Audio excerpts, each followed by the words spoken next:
안녕하세요. 백두산 금융연구소의 백두산입니다. 5월 23일 금요일 저녁 9시 41분입니다. 주말에는 영상 녹화 쉬고요. 월요일 저녁에 뵙도록 하겠습니다. 제가 어제 영상 녹화는 쉬었는데요. 목요일 날. 제가 쉬는 사이에 있었던 일들 좀 이야기를 좀 해보도록 하겠습니다. 제가 영상 녹화를 쉬었던 사이에 미국 증시는 좀 힘이 없었습니다. 이 기간 동안에 제가 쉬었죠. 나스닥 보고 계신데요. 나스닥은 이 수요일 날 밤이 중요했습니다. 5월 21일 수요일이 중요했는데 이날이. 근데 이 수요일 날 보시면 반응이 안 좋았어요. 자, 수요일 날 어떤 반응이 안 좋았냐? 저점과 저점을 연결한 선, 빨간색 선을 그어놨죠. 빨간색 선에 터치를 했으면 이거 빨간색 선 중요한 선이라 말씀드렸죠. 지금까지 터치를 안 하고 이렇게 올라갔었단 말이에요. 근데 빨간색 선에 의미 있게 터치한 첫 번째 날입니다. 그죠? 여기 두 번은 바닥을 확인한 거고 처음으로 터치한 그리고 지금 이 자리 저점은 빨간색 선을 긋게 만드는 기준이니까 실질적으로 빨간색 선에 터치를 한 건 21일 수요일이 첫 번째 날이라고 볼 수 있겠죠. 근데 어쨌든 첫 번째 터치를 했으면 반등이 강하게 나와야 된단 말이죠. 반등이 강하게. 근데 반등이 그 선에 터치를 했음에도 불구하고 거의 안 나왔어요. 결과적으로 약한 모습을 보이고 동시에 5일선도 깨버렸죠.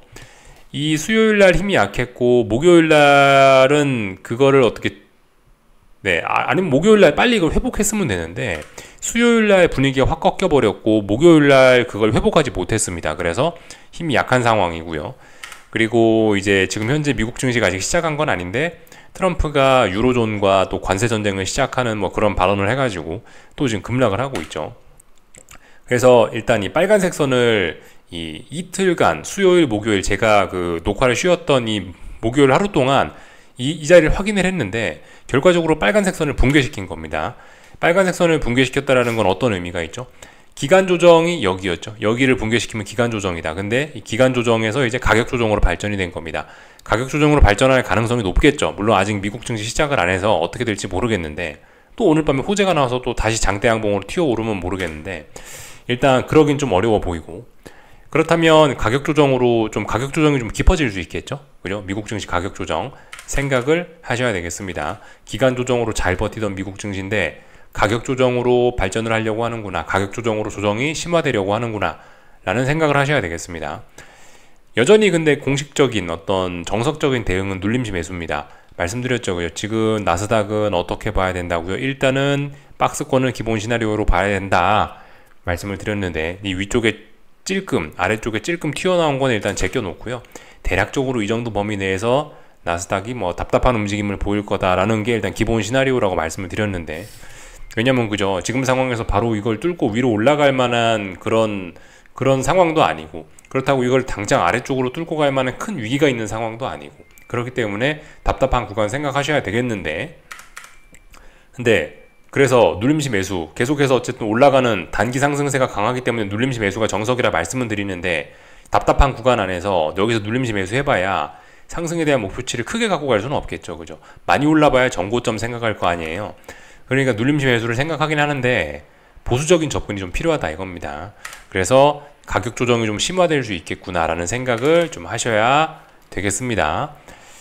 뭐 S&P도 마찬가지입니다. S&P도 뭐 이렇게 고점과 고점이 낮아지고 뭐 저점과 저점이 낮아지는 지금 이런 좀 안 좋은 시기에 왔기 때문에 이제 그리고 위쪽에 상승 목표치가 그죠 얘도 제한되기 때문에 눌림시 매수가 맞긴 맞는데 또 그리고 이 가격 조정으로 발전이 됐기 때문에 눌림시 매수를 생각하는 게 맞긴 맞는데 가격 조정으로 발전이 됐고 눌림시 매수 생각하는 게 맞는데 눌림시 매수 해봐야 어설프게 사면은 이 위쪽으로 먹을 수 있는 목표치가 제한적일 뿐더러 그리고 지금 고점이 이렇게 낮아지는 또 그리고 저점이 이렇게 낮아지는 약간 어떤 장기적인 상승 추세가 훼손된 어떤 매도가 조금씩 강해지는 그런 상황이기 때문에 저점을 여기다 생각하고 막 임의로 매수를 하면 좀 위험할 수 있습니다. 그죠? 어느 정도 좀 얘가 주식이 좀 빠지다가 뭐 바닥을 다지거나 아니면 다시 위로 올라가는 그런 어떤 좀 확인이 좀 필요할 겁니다. 매수를 위해서는요. S&P나 나스닥이나 마찬가지입니다. 그래서 그런 점들을 좀 경계를 하셔야 되겠고 그렇다고 해서 지금 미국 증시가 심각하게 막 난리가 난 것은 아닙니다. 지금은 계속해서 말씀드리지만은 눌림시 매수가 정석인 아직까지는 뭐 시장에 힘이 좀 있는 그런 구간입니다. 그죠? 변동성 보고 계신데 요렇게 박스권이잖아요. 지금 요렇게 박스권인데, 박스권을 심각하게 위협할 만한 어떤 그런 자리를 넘어간 게 아니다. 아직까지는 뭐 괜찮을 수 있다 이겁니다. 지금 이 변동성이 지금 시간 외에서 아직 미국 증시 개장 안 했는데 훅 튀어오르고 있는데, 결과적으로 지난 이제 미중 그 관세 합의가 이루어졌었죠. 지난 5월 12일 날요.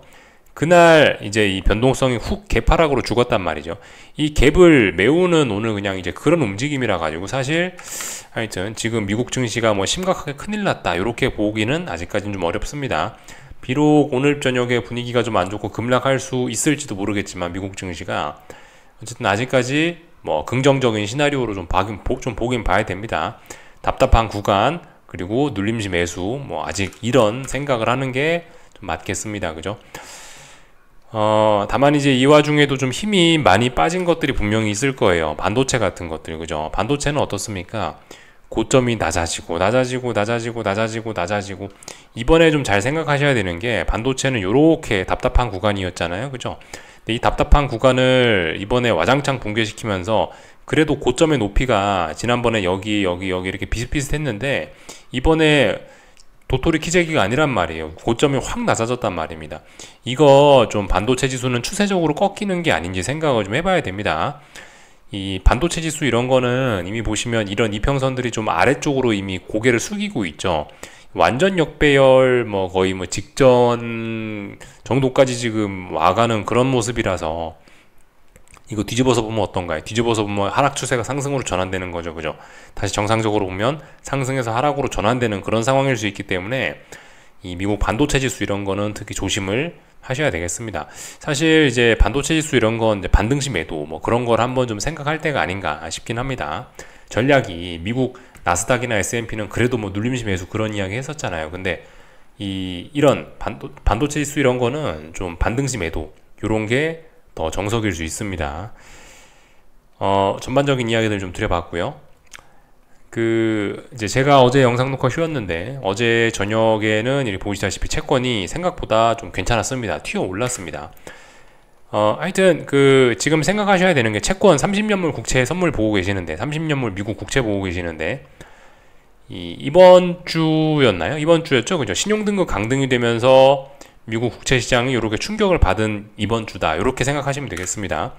이 정작 신용등급이 강등된 첫날에는 특별한 반응이 없었지만, 시간이 지나면서 채권 시장이 좀 반응을 좀 늦게 했습니다.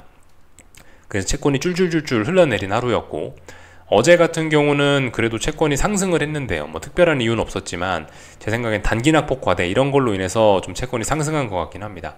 그렇지만 조금 상승해 봐야 의미는 없죠. 지금 상황에서 이 정도 상승해 봐야 얘가 뭐 추세로 전환을 이렇게 한다 그런 게 아니죠. 그죠? 이런 건 그냥 단기 낙폭 과대로 인한 자연스러운 반등. 지금 현재 오르고 있는 이것도 단기 낙폭 과대로 인한 자연스러운 반등, 이 정도로 보셔야 되겠습니다. 지금 채권이 오르고 있는 건 트럼프가 조금 전에 뭐 유로존과의 뭐 관세 전쟁을 시작하면서, 또 뭐 그것 때문에 뭐 미국 경제가 안 좋아진다, 또 뭐 그런 인상 때문에 또 채권이 좀 올라가는 것 같은데, 그래봐야 신용등급 강등의 충격을 제대로 회복하는 모습은 아니죠. 5일선이 아직도 내려오고 있고, 5일선을 회복하지도 못하고 있고, 하여튼 너무 많이 빠졌기 때문에 단기 낙폭 과대로 인한 반등 정도가 나타나고 있다, 이 정도로 생각을 하셔야 되겠습니다. 지금 채권인데, 하여튼 어제 저녁에 이 채권이 이렇게 아래 꼬리 달고 좀 올라와 주면서, 제 생각엔 좀 이렇게는 볼 수 있을 것 같아요. 이 채권이 일단은 그죠? 여기가 어떤 중요한 어떤 또 지지선이겠죠? 지난번 뭐 전저점? 이렇게 표현할 수 있을까요? 직전저점, 전저점? 뭐 이렇게 표현할 수 있을까 모르겠습니다. 하여튼 여기는 전저점 자리가 있는데, 이 자리 부근에서 일단은 어떤 약한 어떤 지지력 이런 걸 좀 보여주긴 한 겁니다. 그래서 일단은 어젯밤에 단기적인 바닥 가능성은 좀 있는 것 같아요. 그래서 당분간은 이 선은 좀 지킬 것 같습니다. 당분간 여기는 좀 깨긴 좀 어려울 것이다. 당분간 뭐 몇 달 정도는 뭐 버틸 수 있을지 모르겠다라는 생각이 들어요. 근데 이게 어쨌든 장기적으로 지금 보시면 여기 있는 직전 저점도 깨버렸고, 아래쪽으로 매도세가 좀 강하게 쏟아지고 있는 상황에서 이게 지금 의미있게 회복한다는 신호가 지금 여기서 안 나타나고 있기 때문에, 이게 어쨌든 장기적으로 봤을 때는 금리가 더 오르는 거, 채권이 여기서 더 계속 레벨 다운하는 그런 위험성을 머릿속에 좀 생각을 하고 있어야 되겠습니다. 채권에 대해서 장기적으로 좋은 생각을 하긴 좀 어려운 때인 것 같다고요. 그러니까 장기금리가 장기적인 관점에서 좀 계속 오르려고 하는 게 아닌지 그런 불안한 신호로 보긴 봐야 될 것 같은데, 근데 어쨌든 이번 주에 신용등급 강등으로 원래 많이 빠지던 채권이 한 번 더 빠지고 여기서 저점을 한번 강하게 깼었기 때문에 뭐 약한 투매 이런 게 나왔기 때문에 당분간은 좀 여긴 지키지 않겠냐라는 생각입니다. 당분간 여길 지킨다면은 주식시장은 이런 면에서는 긍정적이죠. 그죠? 하여튼 금리가 한번 훅 빠진 수요일날, 그죠? 금리가 훅 빠진 수요일날, 21일 수요일날, 수요일날 금리가 확 뛰면서 이 결과적으로 나스닥이 한번 훅 빠진 겁니다. 그죠? 금리 쇼크 때문에 나스닥이 빠진 거죠. 이렇게 일단 보셔야 되겠고, 다만 이번에 뭐 제가 좀 전에 말씀드린 게 여기서 어떤 단기적인 바닥 만들면서 이쪽 부근에서 몇 달 정도 버틴다라고 한다면, 약간 버틸 수만 있다라고 한다면은 주식시장은 일단은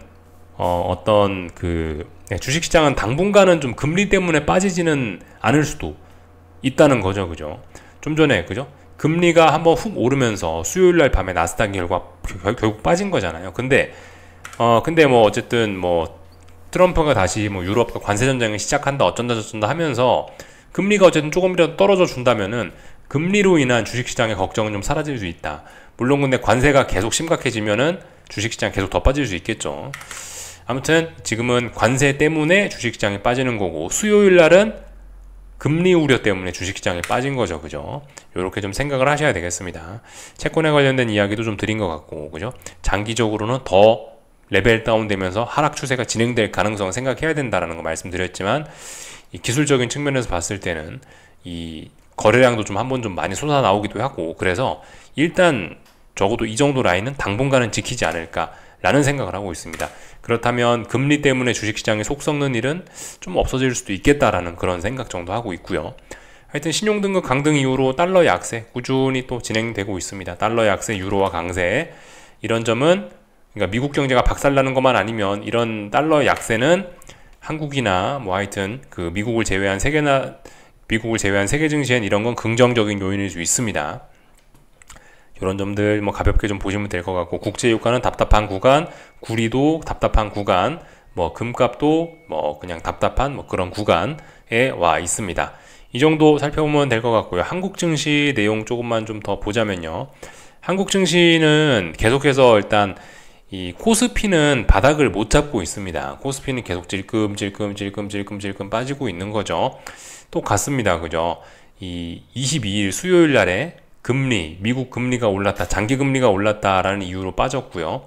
오늘은 뭐 약간 찔끔 반등을 하긴 했지만 여전히 5일선을 회복하지 못하고 있고, 중요하게 말씀드리는 게 빨간색 선이죠. 얘도 코스피의 빨간색 선, 여기 있는 고점들을 연결한 추세선이죠. 저항이죠. 이 저항을 찔끔 테스트를 하고 있는데 2번 연속 붕괴시키고 오늘은 못 넘어왔다. 아, 코스피 힘이 빠지고 있구나 라고 볼 수가 있겠습니다. 뭐 그렇지만 뭐 아직 이 정도는 뭐 어떤 기간 조정 정도로 뭐 볼 수가 있겠습니다. 아직 뭐 가격 조정까지는 아니고 잘 버티고 있긴 있습니다. 근데 영 힘이 좀 빠져가는 모습이긴 합니다. 코스닥은 오늘 5일선 위에 올라탔죠. 가만 보시면요. 코스닥은 이렇게 5거래일 연속으로 옆으로 기어가면서 5일선 위에 올라탔습니다. 긍정적인 신호일 수 있긴 있는데, 근데 일단은 지금 오늘 밤 미국 증시 봐야 되겠죠. 그죠? 오늘 밤 미국에서 뭐 유로존과 관세 전쟁을 한다 그러면은 한국 증시도 충격받을 수 있습니다. 5일선 위에 올라탔다 이런 것까지는 일단 좋은 점이긴 한데요. 이게 지금 결과적으로 이렇게 답답한 구간이라 볼 수 있습니다. 이거 사실 그렇게 의미 있는 매수세, 그렇게 좋게 보긴 좀 어렵습니다. 이건요. 아직까지는요. 이거는 이 가격 조정이 멈춰 있다. 뭐 이런 개념으로 좀 볼 수가 있을 것 같습니다. 그래서 어쨌든 아직까지는 코스닥이 조금 더 불안합니다. 코스피가 조금 더 세고요. 코스닥이 조금 더 약합니다. 코스피, 코스닥 두 개를 비교하자면요.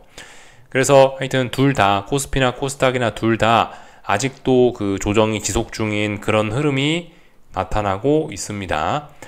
그래서 뭐 이런 내용까지 잘 봤고요. 어쨌든 이렇게 지금 원화 환율입니다. 원화 강세는 계속되고 있습니다. 원화 강세, 뭐 주식시장에 그다지 나쁜 소식은 일단 아닙니다. 하여튼 그래서 잘 가고 있다. 뭐 요 정도. 어쨌든 한국 증시 조정은 끝나지 않았는데 눌림시 매수가 정석이긴 한데 코스피는 뭐 조금 공격적으로 뭐 이야기를 뭐 드렸던 것 같고, 코스닥은 코스피보다는 조금 몸을 사려야 된다, 그런 이야기를 좀 드리고 있습니다. 어쨌든 둘 다 어떻게 의미 있게 이제 야 이제는 조정 끝이다, 이런 자신 있게 바닥이 확인됐다, 그렇게 하기는, 그런 이야기를 하기는 아직까지는 조금 어렵습니다. 더군다나 지금 이제 오늘 밤에 아마 미국 증시 반응이 안 좋을 것 같은데, 그렇다면 월요일날 또 조금 그 영향을 받아 또 좀 빠질 수 있을지 모르겠는데, 어쨌든 코스피 굉장히 강하고 코스닥도 뭐 그다지 흐름이 지금 나쁘진 않습니다. 계속해서 말씀드리지만, 많이 올랐다가 이제서야 빠지는 미국 증시하고, 먼저 빠졌다가 이제서야 좀 바닥을 확인한 한국 증시하고는 보는 관점이 좀 달라야 될 필요성이 있겠죠. 그래서 뭐 요런저런 이야기들을 좀 드려봤습니다.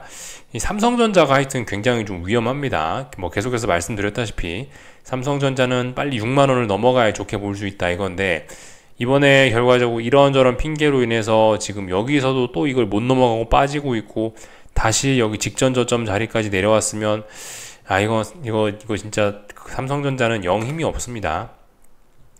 6만원 정도 넘어가야 이제 그때부터 어떤 뭐 추세 전환이다, 그런 이야기를 할 수 있습니다. 이거 가만 보시면 좀 너무 힘이 없긴 하거든요. 결과적으로 88,000원부터 해서 49,900원까지 빠졌다가 지금 요만큼밖에 반등이 안 올라오고 있는 모습이죠. 그리고 지금 여기서 고점이 낮아졌단 말이에요. 이거 코스피는 조금 좀 위험할 수도 있겠다 생각을 하셔야 될 것 같죠. 그래서 뭐 요정도 일단은 뭐 간단하게 좀 살펴봤고요. 하여튼 그 세계 경제가 막 박살나지 않는데 뭐 어느 정도 투자 심리가 괜찮다라고 한다면은 뭐 제약 바이오 그런 것들은 하여튼 여전히 뭐 좀 괜찮을 수 있습니다. 그런 생각들 좀 하시면은 괜찮을 것 같아요. 오늘도 코스닥에서 보시면은 뭐 일부 그 대형 제약 바이오 친구들이 좀 움직인 것들이 있죠, 그죠? 그러니까 뭔가 그 시장이 좀 불안하고, 뭐 앞으로 미래에 대한 어떤 경기 민감주, 뭐 또 그 트럼프가 또 관세 전쟁을 시작한다니 그런저런 이야기가 나오면은 이 사실 관세 이런 거와 그다지 큰 영향을 받지는 않는, 그런 영향에서 좀 한 발자국 뒤로 떨어져 있는 제약 바이오들은 좀 괜찮을 가능성이, 조금 최근에 좀 괜찮게 움직이는 모습들을 좀 보긴 보셨죠, 그죠? 그런 점들 계속해서 뭐 생각하시면 될 것 같고, 하여튼 뭐 다른 나라 증시들도 대부분 다 지금 비리비리하긴 할 겁니다, 그죠? 조정 중입니다, 조정 중. 뭐 결과적으로 그 지난 이날 5월 12일 날인가 그랬었죠. 미국과 중국의 관세 협상이 있었던 이날 급등에 대한 피로감을 지금 소화하고 있는 그런 과정으로 보실 수도 있겠습니다. 하여튼 세계 증시 전반적으로요. 미국도 그렇고, 그죠? 미국도 그렇고, 기술적인 측면에서 이런저런 핑계를 갖다 붙이고 있어서 하여튼 그렇긴 한데, 아직까지 뭐 주식시장 자체는 어쨌든 뭐 분위기 자체가 뭐 그렇게 나쁘지 않고 눌림시 매수 생각하는 게 다들 맞긴 맞습니다. 지금 사실 기술적으로만 주식시장을 뭐 아무것도 없이 그냥 기술적으로만 본다면은 지난 급등에 대한 피로감을 건전하게 잘 소화하고 있는 그런 과정이긴 합니다. 중국 증시도 뭐 그죠? 결과적으로 같은 모습이 5월 12일 날 봉을 기준으로 해서 결국 이 자리까지 내려온 거고, 사실 뭐 그렇게 막 강력한 지금 하락 아직 뭐 그런 것까지는 아닙니다. 근데 좀 주의를 하긴 해야 되겠죠. 계속해서 바닥을 못 잡고 있으니까. 뭐 일본 증시는 뭐 조금 그보단 좀 약하긴 하나, 어쨌든 전반적으로 다 이 눌림시 매수 이런 걸 생각하는 게 지금 맞는 구간입니다. 다들 일단 조정, 안 좋은 분위기가 단기적으로 지속은 되고 있고요. 유럽 증시도 그렇죠. 유럽 증시도 이 단기적으로는 조금 뭐 처지는 그런 모습들. 근데 유럽 증시 독일 증시 중요한 자리 어디죠? 여기죠. 전고점 자리. 여기를 돌파한 척하니까 레벨업이 됐고, 그러니까 다시 이 자리는 지지선이 된 겁니다. 그죠? 요런 점 정도 보시면 될 것 같고, 달러의 악세로 인해서 뭐 비트코인 이런 거는 뭐 신났죠? 비트코인은 요 자리가 레벨업 하는 자리인데, 레벨업 했죠? 뭐, 그죠? 레벨업 했으니까 눌림시 매수. 지금이 이런 자리가 일단 눌림시 매수를 하는 정석적인 그런 자리가 될 수 있겠죠. 여기까지 하겠습니다. 궁금한 거 리플 남겨주시고요. 주말에는 쉬고 월요일 저녁에 뵙도록 하겠습니다.